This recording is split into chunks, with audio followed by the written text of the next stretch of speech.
वस्तु के प्रेमी नहीं होते। जो वस्तु पदार्थ रुपया पैसा के प्रेमी होते वो संत नहीं होते। जो संत होते हैं वो भाव के प्रेमी होते हैं। अगर आप उनकी आज्ञा का पालन करें और उन पर भाव रखें, इसी से संत प्रसन्न हो जाएंगे।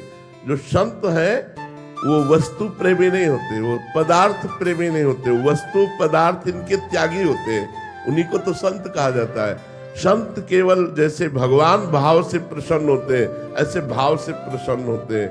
और संतों को एक ही आकांक्षा होती है कि तुम अच्छे बनो, तुम पापाचरण छोड़ो और सच्चे बनकर के ईमानदारी से अपने कर्तव्य कर्म का पालन करते हुए भगवान की स्मृति में रहो। इसी से संत प्रसन्न हो जाएंगे। जो संत है अपने कर्तव्य का पालन करो।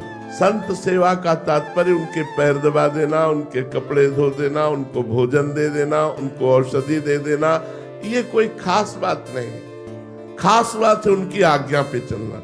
आप ये सब किए और इसके बाद उनकी आज्ञा का उल्लंघन किया, बिल्कुल संत सेवा का फल नहीं मिलेगा।